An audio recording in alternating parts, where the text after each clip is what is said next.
بسم اللہ الرحمن الرحیم۔ السلام علیکم۔ ہم یہ اسیران کربلا کے حوالے سے گفتگو کر رہے تھے، اور گزشتہ وائس نوٹ میں نے آپ کی خدمت میں عرض کیا تھا کہ دربار یزید پلید میں سیدہ زینب سلام اللہ علیہا نے جو وہ عظیم الشان خطبہ ارشاد فرمایا تھا جس نے یزید پلید کی حکومت کی بنیادوں کو ہلا کر رکھ دیا، اس کے بعد اب میں عرض کرنا یہ چاہتا ہوں کہ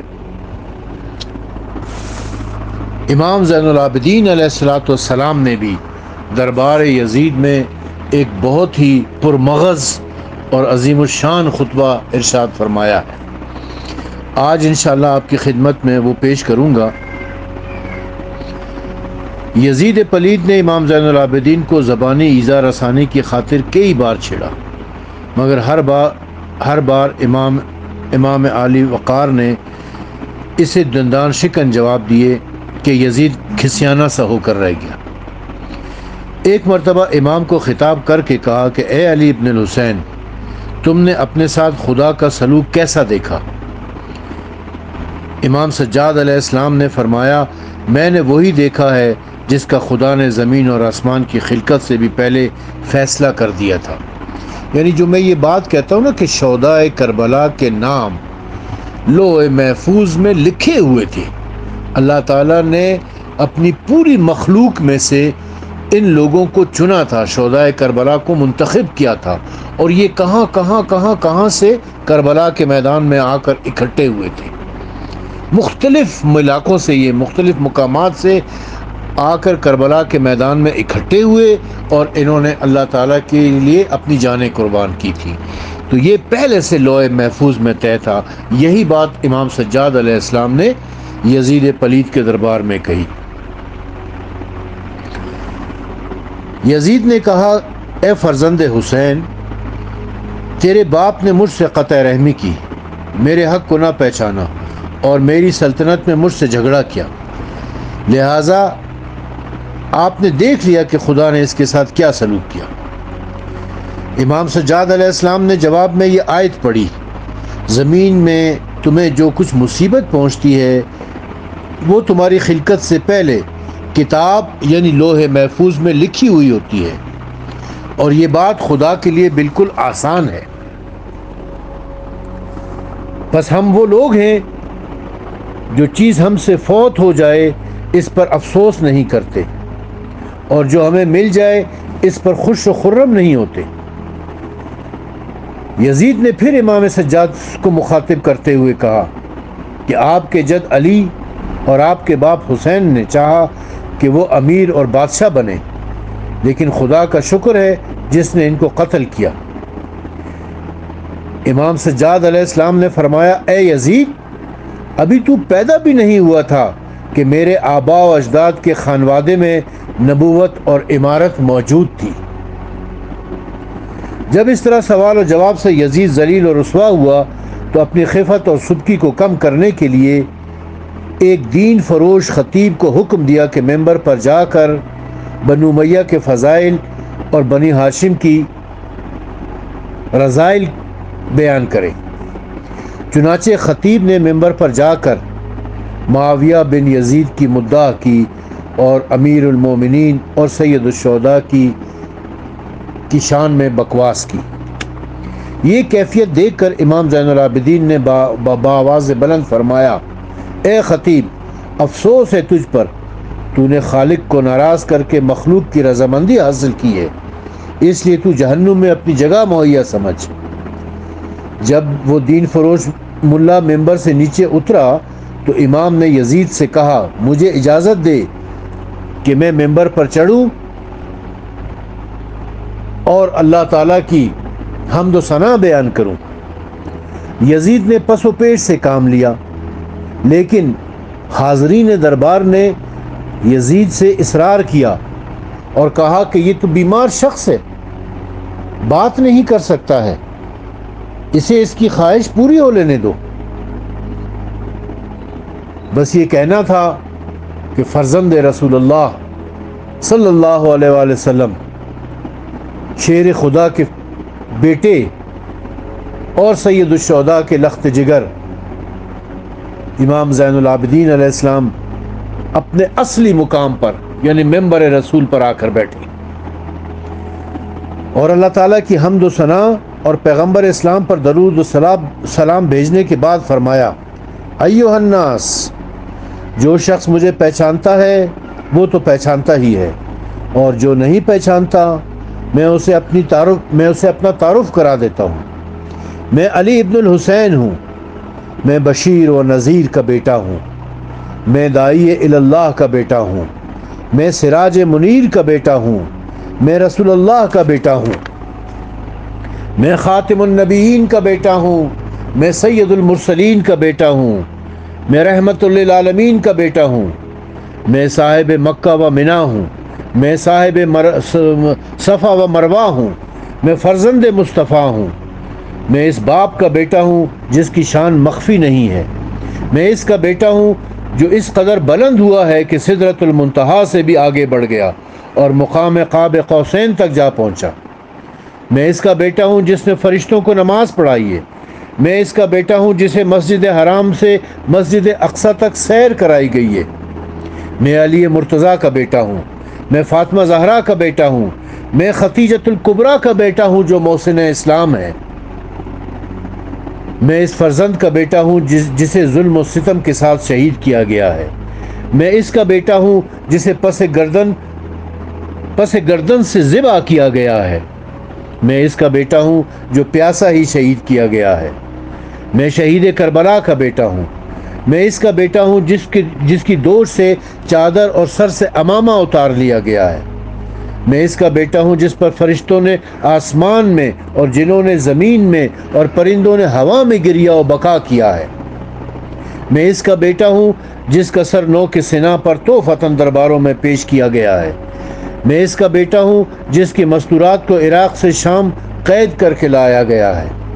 ایھا الناس، خداوند عالم نے ہم اہل بیت کے ساتھ بہت اچھا سلوک کیا ہے کہ علم، ہدایت، عدل اور تقوی ہم میں مقرر کیا ہے، اور علم، ضلالت و ہلاکت ہمارے غیروں میں مقرر کیا ہے۔ خداوند عالم نے ہمیں 6 چیزوں کے ساتھ فضیلت بخشی ہے، وہ ہیں علم، حلم، شجاعت، سخاوت، محبت اور اہل ایمان کے دلوں میں ہماری منزلت، اور ہمیں وہ کچھ عطا فرمایا ہے جو عالمین میں سے کسی کو بھی عطا نہیں کیا۔ ہمارے گھروں میں ملائکہ کی آمد و رفت کا سلسلہ قائم رہتا ہے، اور ہمارے ہی گھر میں کتاب خداوندی نازل ہوئی ہے۔ امام علیہ السلام نے اپنا خطبہ جاری رکھتے ہوئے فرمایا، اور جب امام کا خطبہ لوگوں نے سنا تو لوگ زار و قطار رونا شروع کر دیا۔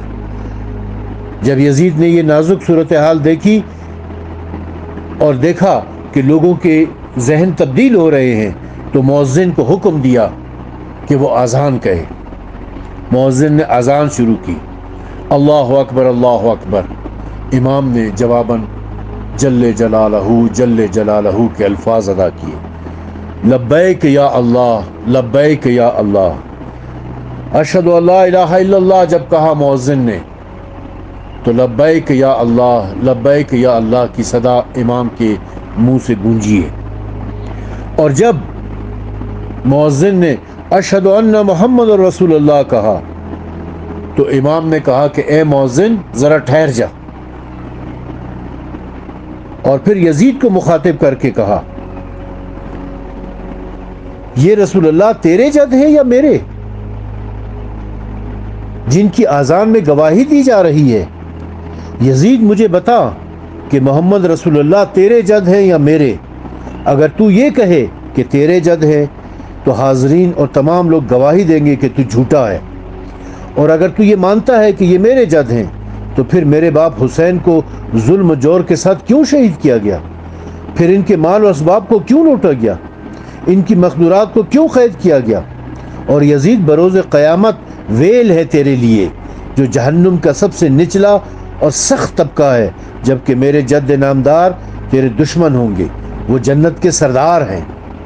اس کے بعد یزید نے اس معظم کو اقامت نماز کا حکم دیا، لیکن لوگوں میں ایک ہما ہمی اور غلغلہ تھا، چنانچہ بعض نے نماز پڑھی اور بعض ویسے ہی متفرق ہو گئے۔ پھر یزید نے اہل دربار سے اسیران آل رسول کے بارے میں مشورہ کیا، یعنی یہ کہ ان قیدیوں کو قتل کر دیا جائے، قید کر دیا جائے یا رہا کر دیا جائے۔ بعض بڑے گستاخانہ الفاظ میں بولے کہ ان سب کو قتل کر دو۔ اس وقت امام زین العابدین نے فرمایا، اے یزید، تیرے درباریوں نے تجھے وہ مشورہ دیا ہے جو فرعون کے درباریوں نے بھی نہیں دیا تھا، جبکہ اس نے جناب موسیٰ و ہارون علیہم السلام کے بارے میں ان سے مشورہ کیا تھا، تو انہوں نے کہا تھا کہ ان دونوں بھائیوں کو ڈھیل دو، قید میں ڈال دو۔ یاد رکھو کہ انبیاء کی اولاد کے سوا ولد الزنا کے اور کوئی قتل نہیں کرتا۔ ہاں البتہ نعمان بن بشیر نے یہ مشورہ دیا کہ جو رسول اکرم صلی اللہ علیہ وآلہ وسلم اور ان کے ساتھ سلوک کرتے تھے تو بھی ان کے ساتھ وہی سلوک کر۔ بالآخر یزید نے قتل کا ارادہ ترک کر کے ان کو زندان میں بھیجنے کا فیصلہ کیا۔ چنانچہ اس اقامتی محل کے قریب جو زندان تھا، اس میں اسیران آل محمد کو بھیج دیا گیا۔ اس زندان کی اجمالی کیفیت یہ ہے کہ جو گرمی اور سردی سے حفاظت نہیں کرتا تھا، یعنی اس پر چھت نہیں تھی، اتنا عرصہ ان کو اس زندان میں رکھا گیا کہ ان کے چہروں کے رنگ جھلس گئے تھے، اور پوری مدت قیام کے دوران وہ برابر سید الشہداء مظلوم کربلا امام حسین علیہ السلام پر نوحہ و ماتم کرتے رہتے تھے۔ دن رات یہ گریہ اور ماتم کی آوازیں اس زندان سے بلند ہوتی رہتی تھی، جس کی وجہ سے شہر کے ارد گرد کے لوگ جب یہ گریہ اور ماتم سنتے تھے اور واہ محمدہ کی صدائیں سنتے تھے تو ان کے اندر تشویش کی ایک لہر اٹھنی شروع ہو گئی۔ انہیں تو یہ بتایا گیا تھا کہ یہ خلیفہ کے باغی ہیں، لیکن جب ان کی گریہ اور بقا میں، اسیران کربلا کی گریہ اور بقا میں، ان کے نوحے اور ماتم میں رسول اکرم صلی اللہ علیہ وآلہ وسلم کا ذکر ہوتا تھا، قرآن کی آیتیں پڑھی جاتی تھیں، آہ و بقا ہوتا تھا، واہ محمدہ کی صدائیں بلند ہوتی تھی، تو لوگ جو سنتے تھے ان کے ذہنوں میں سوال پیدا ہونے شروع ہوئے۔ وہ چیمے گوئیاں کرنے لگے کہ یہ کون لوگ ہیں، یہ کیا ہو رہا ہے، کن کو قید کر کے لایا گیا ہے۔ اس کے بعد یزید کے حکم سے جناب سید الشہداء کا سر اقدس قصر العمارہ کے دروازے پر لٹکا دیا گیا، یعنی یزید کے محل کے دروازے پر لٹکا دیا گیا، جو 3 دن تک لٹکا رہا، اور جامع مسجد کے مینارے پر کئی دن تک لٹکا رہا، اور دوسرے شہداء کے سرائے مقدس بھی بعض کو شہر شام کے مختلف دروازوں پر اور بعض کو جامع مسجد کے دروازوں پر لٹکایا گیا۔ یزید پلید کا یہ معمول تھا کہ سید الشہداء کے سر اقدس کو دربار میں طلب کرتا تھا، پھر مجلس شراب جماتا تھا۔ ایک بار وہ اسی قسم کے لہو و لعب کے مظاہرے میں مشغول تھا، اس وقت دربار میں بادشاہ روم کا ایک نصرانی سفیر بھی موجود تھا۔ اس نے یزید سے دریافت کیا کہ یہ کس کا سر ہے؟ یزید نے کہا کہ تجھے اس سے کیا سروکار؟ سفیر نے کہا کہ جب میں لوٹ کر اپنے ملک جاتا ہوں تو بادشاہ مجھ سے سب واقعات دریافت کرتا ہے، اس لیے چاہتا ہوں کہ حقیقت حال معلوم کروں تاکہ تمہاری اس مسرت و شادمانی میں ہمارا بادشاہ بھی تمہارے ساتھ شریک ہو سکے۔ یزید نے کہا کہ یہ حسین ابن علی کا سر ہے۔ سفیر نے پوچھا اس کی ماں کا نام کیا ہے؟ یزید نے کہا کہ فاطمہ بنت رسول اللہ صلی اللہ علیہ وآلہ وسلم۔ یہ سنتے ہی نصرانی نے کہا افسوس ہے تم پر اور تمہارے دین پر، تمہارے دین سے تو میرا دین بہتر ہے۔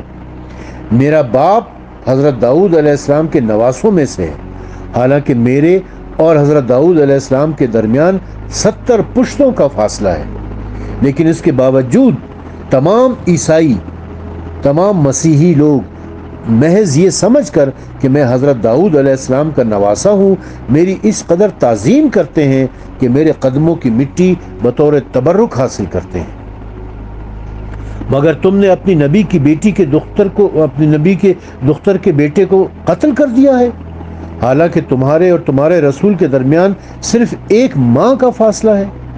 تمہارا کیسا دین ہے؟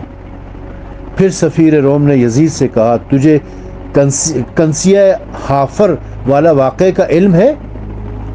یزید نے اپنی لا علمی کا اظہار کیا۔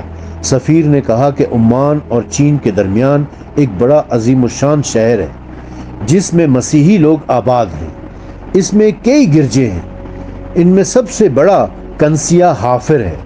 یہ اس کی محراب میں سونے کے ایک ظرف لٹکا ہوا ہے جسے ریشم و دیبا سے آراستہ کیا گیا ہے۔ لوگ کہتے ہیں کہ اس میں حضرت مسیح علیہ السلام کے سواری والے گدھے کی سم موجود ہے۔ ہر سال مسیحی لوگ اس کی زیارت کے لیے جاتے ہیں، اس کے ارد گرد طواف کرتے ہیں، اسے چومتے ہیں اور اس کے پاس کھڑے ہو کر خدا سے حاجتیں طلب کرتے ہیں۔ اس نصرانی نے تو اس قسم کا اس قدر اکرام کرتے ہیں جیسے وہ اپنے نبی کی سواری کے گدھے کا خیال کرتے ہیں، مگر تم اپنے نبی کی دختر کے فرزند کو قتل کرتے ہو۔ خدا تم میں اور تمہارے دین میں برکت نہ دے۔ سفیر کا یہ کلام سن کر یزید نے حکم دیا کہ اس کو قتل کر دو تاکہ یہ واپس جا کر اپنے ملک میں مجھے ذلیل و خوار نہ کرے۔ جب نصرانی نے اپنے قتل کیے جانے کا حکم سنا تو اس نے یزید سے پوچھا کیا تو واقعاً مجھے قتل کرنا چاہتا ہے؟ یزید نے کہا ہاں۔ سفیر نے کہا تمہیں معلوم ہونا چاہیے کہ میں نے گزشتہ رات عالم خواب میں تمہارے پیغمبر صلی اللہ علیہ وآلہ وسلم کو دیکھا جو مجھ سے فرما رہے تھے کہ اے مسیحی تو جنتی ہے۔ مجھے اس سے بڑا تعجب ہوا، مگر اب راز کھل گیا ہے، اس لیے میں اشہد ان لا الہ الا اللہ و اشہد ان محمد رسول اللہ کی گواہی دیتا ہوں۔ اس کے بعد نصرانی سید الشہداء کے سر مبارک کی طرف بڑھا اور اسے سینے سے لگا لیا اور رو رو کر اسے بوسے دینے لگا۔ اسی اثنا میں یزید کے حکم سے اس نصرانی کو شہید کر دیا گیا۔ منہال بن عمر بیان کرتے ہیں کہ میں نے ایک بار امام زین العابدین کو دیکھا جبکہ وہ شام کے بازار سے گزر رہے تھے۔ اس وقت آپ کی حالت یہ تھی کہ عصا پر ٹیک لگا کر چل رہے تھے۔ سرکنڈے کی طرح ٹانگیں کمزور تھی، پنڈلیوں سے خون جاری تھا، رنگت زردی کی طرح زرد ہو چکی تھی۔ یہ حالت دیکھ کر میری آنکھوں سے آنسو نکل آئے۔ میں نے عرض کیا اے فرزند رسول، آپ نے کس حال میں صبح کی ہے؟ میرا سوال سن کر امام سجاد علیہ السلام رو پڑے، پھر فرمایا اس آدمی کی کیا حالت پوچھتے ہو جو یزید بن معاویہ کی قید میں ہو، جس کی مستورات نے پیٹ بھر کر غذا نہ کھائی ہو اور نہ ان کے پاس سر ڈھانپنے کے لیے کپڑا موجود ہو اور دن رات گریہ و بکا میں مشغول رہتے ہوں۔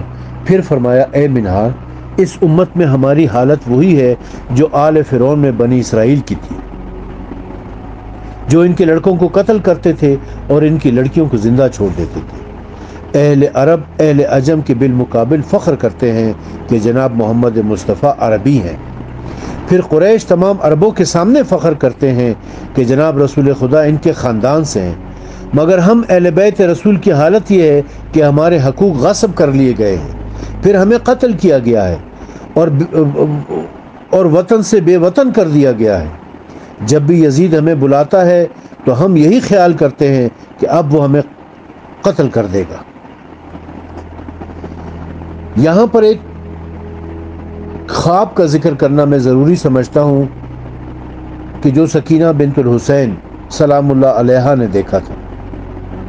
جناب سکینہ بنت الحسین بیان کرتی ہیں کہ ہمیں زندان شان میں قیام کیے ابھی چوتھا دن تھا کہ میں روتی رہی اور بڑی دیر سے سوئی۔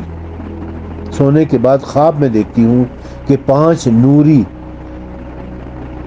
سواریاں ہیں اور 5 بزرگ اس سے اترے ہیں، حضرت آدم علیہ السلام، حضرت ابراہیم علیہ السلام، حضرت موسیٰ علیہ السلام، حضرت عیسیٰ علیہ السلام اور میرے جد امجد حضرت محمد مصطفیٰ صلی اللہ علیہ وآلہ وسلم، اور ان کے ساتھ 5 خواتین بھی ہیں جو عماریوں سے اتری ہیں، جناب حوا سلام اللہ علیہا، جناب آسیہ سلام اللہ علیہا، جناب مریم سلام اللہ علیہا، جناب ختیجہ سلام اللہ علیہا اور جناب فاطمہ زہرا سلام اللہ علیہا۔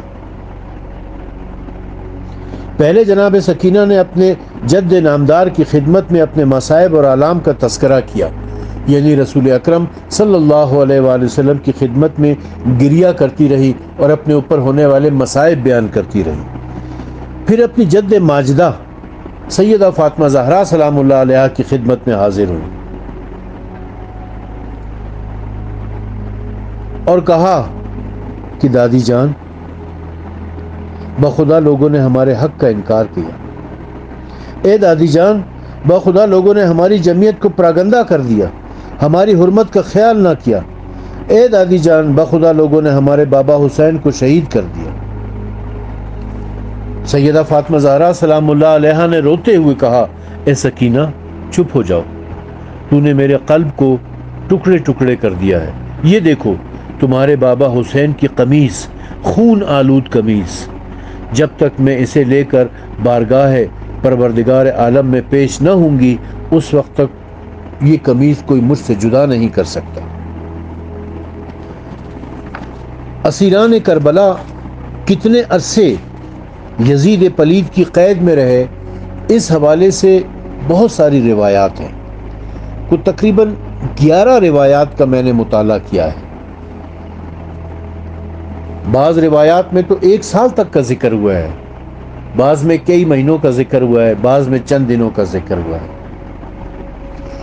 لیکن تمام روایات کے مطالعے کے بعد میں اس نتیجے پر پہنچا ہوں کہ 1 صفر کو جب آپ شام میں داخل ہوئے ہیں، اسیران کربلا جب شام میں داخل ہوئے تو اس دن سے لے کر 8 صفر تک یزید پلید کی قید میں رہے۔ 9 صفر سے لے کر 15 صفر تک، یعنی یہ 7 دن آپ نے عزاداری امام حسین علیہ السلام شام میں برپا کی ہے۔ یزید کے محل کے پاس ہی ایک مکان کرائے پر حاصل کیا تھا اور وہاں پر تمام اسیران کربلا نے قیام کیا اور 6-7 دن وہاں پر عزاداری کرتے رہے، مجالس برپا کرتے رہے، گریہ و ماتم کرتے رہے۔ اور پھر 15 صفر کو شام سے روانہ ہوئے اور 20 صفر یعنی چہلم سید الشہداء کے دن کربلا پہنچے ہیں۔ انشاءاللہ اس کے حوالے سے مزید تفصیل اگلے وائس نوٹ میں بیان کروں گا۔